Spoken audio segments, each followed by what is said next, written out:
हरे कृष्णा।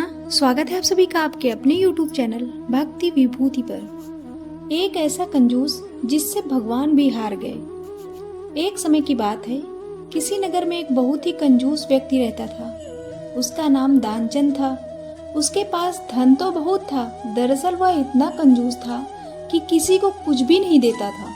इसलिए लोगों ने विनोद में ही उसका नाम दानचंद रख दिया था। एक दिन की बात है, उसकी पत्नी ने उससे कहा, यहाँ से गंगा जी थोड़ी दूर है। सारा जीवन तुमने सिर्फ रुपया कमाया और बचाया है। कम से कम एक बार गंगा नहाओ तो तुम्हें भी पुण्य मिले और कुल को भी। दानचंद ने कहा, अरे भाग्यवान, सारा पुण्य तो धन में ही है। गंगा जी नहाने से क्या मिलेगा? वहाँ पंडे लोग मिलेंगे तो उनको पैसा देना पड़ेगा। पत्नी बिगड़ कर बोली, अरे तुम जाओ तो सही, जरा दान पुण्य कर दोगे तो क्या बिगड़ जाएगा तुम्हारा? यदि आज तुम ना गए तो तुम्हें भोजन भी नहीं मिलेगा, बैठे रहना भूखे। अब मरता क्या न करता। दानचंद ने सोचा कि चलो एक बार हो ही आते हैं, नहीं तो श्रीमती जी भी बिगड़ी रहेंगी और भोजन न मिलेगा सो अलग। दानचंद गंगा जी की ओर घर से रवाना हुआ। गंगा घाट पर किसी पंडित को रुपया न देना पड़ जाए, इसलिए उसने कुछ भी पैसा नहीं लिया और खाली हाथ ही चल पड़ा। वह इतना कंजूस था कि इतनी दूर जाने के लिए भी उसने वाहन न किया, पैदल ही चल पड़ा। बहुत देर बाद वह गंगा किनारे पहुंचा तो मुख्य घाट की ओर ना गया। उसे डर था कि वहां स्नान करने के बाद घाट के पंडे लोग दान दक्षिणा मांग सकते हैं, इसलिए वह सीधे मुर्दा घाट चला गया, जहां पर मृतकों का दाह संस्कार किया जाता था। उसने चारों ओर देखभाल कर तसल्ली कर ली कि उसके अलावा और कोई व्यक्ति उस घाट पर दूर दूर तक नहीं है। वह निश्चिंत होकर गंगा जी में नहाने उतर गया। दानचंद की कंजूसी देखकर भगवान को भी हंसी आ गई कि इतना लोभी आदमी नहीं देखा। भगवान ने सोचा कि इसकी परीक्षा लेनी चाहिए। उन्होंने तुरंत पंडे का वेश धारण किया और उसी घाट पर पहुंच गए जहां दानचंद नहा रहा था। जैसे ही दानचंद नहा कर आया, तुरंत पंडित जी के वेश में भगवान बोले, यजमान की जय हो। दानचंद अचानक पंडित जी को देखकर घबरा गया, बोला, आप कौन हो? पंडित जी बोले, संतोषी ब्राह्मण हैं महाराज, इसी घाट पर पड़े रहते हैं, भगवान का भजन करते हैं। दानचंद बोला, हद है, मुर्दा घाट को भी नहीं छोड़ा। पंडित जी हंसकर बोले, हम तो संतोषी ब्राह्मण हैं, घाट पर तो दूसरे पंडे रहते हैं। आप जैसे यजमान हमारी यहीं पर भोजन व्यवस्था कर देते हैं, सो गुजर बसर होता रहता है। आपके जैसे यजमान हमारे वर्ष भर के भोजन की व्यवस्था कर देते हैं तो चिंता नहीं रहती। आज आप आए हैं तो आपको हमारे वर्ष भर के भोजन की व्यवस्था करनी होगी। दानचंद बोला, मैं इतना दान नहीं कर सकता। पंडित बोले, दान तो अपनी श्रद्धा के अनुसार करना होता है, आप 6 महीने का इंतजाम कर दीजिए। दानचंद बोला, मैं 6 महीने का इंतजाम भी नहीं कर सकता। पंडित बोले, तो 3 महीने का कर दो। दानचंद बोला, नहीं। पंडित बोले, तो 1 महीने का ही इंतजाम कर दो। दानचंद झुंझला कर बोला, 1 महीने क्या, 1 दिन का भी इंतजाम नहीं कर सकता। अरे 1 दिन तो बड़ी दूर की बात है, 1 समय का भी इंतजाम नहीं कर सकता। जाओ अपना काम करो। पंडित जी हंसकर बोले, कोई जबरदस्ती थोड़े है, आपकी जैसी श्रद्धा हो, पर आज कुछ ना कुछ तो आपको दान करना ही पड़ेगा। गंगा जी का स्नान आपने किया है, सारे पाप धुल गए, दान देकर पहला पुण्य कमा लीजिए।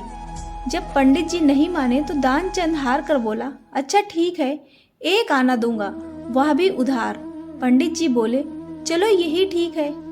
पंडित जी ने दानचंद को 1 आने का संकल्प दिला दिया। दानचंद बोला, अभी तो मेरे पास कुछ नहीं है, आप मेरे घर आना और ले जाना। दानचंद ने सोचा, मेरा घर तो इतनी दूर है, 1 आने के लिए यह पंडित मेरे घर थोड़ी ना आएगा। दानचंद ने घर की राह पकड़ी। बेचारा पैदल पैदल घर पहुंचा। घर पहुंचते ही थककर चूर हो गया। वह घर में भीतर सोने ही जा रहा था कि बाहर से आवाज आई, यजमान की जय हो। दानचंद ने पत्नी से कहा कि देखो बाहर कौन आया है। पत्नी बाहर होकर भीतर आई तो दानचंद से बोली, किसी पंडे से 1 आना देने के लिए कह आए थे क्या? दानचंद बोला, कहा था। हाँ क्यों? पत्नी बोली, आ गए हैं, बाहर बैठे हैं। दानचंद आश्चर्य से बोला, आ गया वो? पत्नी बोली, हाँ। दानचंद बोला, कह दो कि हम बीमार हैं, 2-4 दिन बाद आना। पत्नी ने पंडित जी को हाल कह सुनाया। पंडित जी बोले, अरे यजमान बीमार हैं, दान मिले चाहे ना मिले, लेकिन हमारे संकल्प में तो वो हमारे यजमान है। ऐसे संकट में यजमान को छोड़ना धर्म नहीं है। हम नहीं जा सकते, हम भी यहीं रहेंगे जब तक यजमान स्वस्थ नहीं हो जाते। आप हमें भोजन सामग्री दे दो, भोजन हम स्वयं ही बना लेंगे। पत्नी ने अंदर आकर दानचंद को यह बात बताई। दानचंद ने माथा पीट लिया कि कैसे पीछा छुड़ाऊं। अपनी पत्नी से बोला कि जाकर कह दो दानचंद मर गए। पत्नी बोली, ऐसे कैसे कह दें? दानचंद बोला, तुम जाकर कहो तो सही, हम सांस रोककर पड़े रहेंगे, पता ही नहीं चलेगा किसी को। इस पर पत्नी ने रोते हुए कहा कि अभी अभी वो चल बसे। पंडित जी बोले, शिव शिव, क्या मर गए? यह तो बहुत बुरा हुआ, लेकिन यजमान का जब तक अंतिम संस्कार न हो जाए हम कैसे जा सकते हैं? और आप अकेली कहाँ कहाँ किसे खबर करेंगी? आप बैठो, मैं सारे गांव में खबर देकर आता हूँ। पत्नी पंडित जी को रोक पाती इससे पहले ही पंडित के रूप में भगवान बिजली की गति से सारे गांव में खबर करके आ गए कि दानचंद मर गए। लोग सचमुच इकट्ठे हो गए। भगवान को हंसी आई कि ऐसा जिद्दी नहीं देखा कि सांस रोक कर पड़ा हुआ है।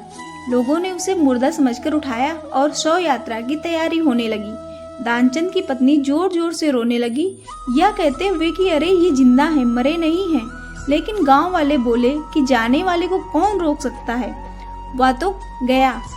या तो तुम्हारा मोह है जो कह रहा है कि वह जिंदा है। लेकिन पत्नी की किसी ने एक ना सुनी। दानचंद को बांध दिया और वह भी सांस रोक कर बंध गया। भगवान को बड़ी हंसी आती रही कि बहुत जिद्दी आदमी है। शव यात्रा शमशान पहुंच गई।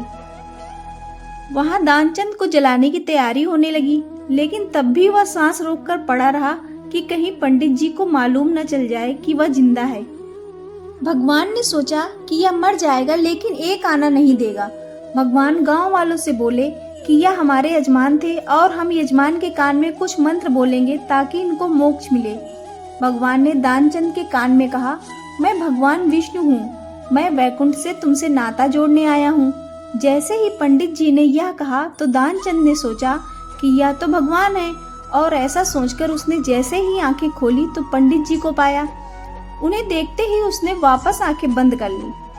भगवान बोले, हम तुमसे कुछ नहीं लेंगे, तुम ही हमसे कुछ मांग लो। दानचंद धीरे से बोला, वह एक आना छोड़ दो बस। पंडित रूपी भगवान तथास्तु कहकर वहां से चले गए और दानचंद आंखें खोलकर उठ बैठा। आपको यह कहानी कैसी लगी कृपया कमेंट करके अवश्य बताएं। कहानी पसंद आई हो तो वीडियो को लाइक और शेयर करें। ऐसी और भी कहानी और जानकारी के लिए चैनल को सब्सक्राइब करना ना भूलें। धन्यवाद।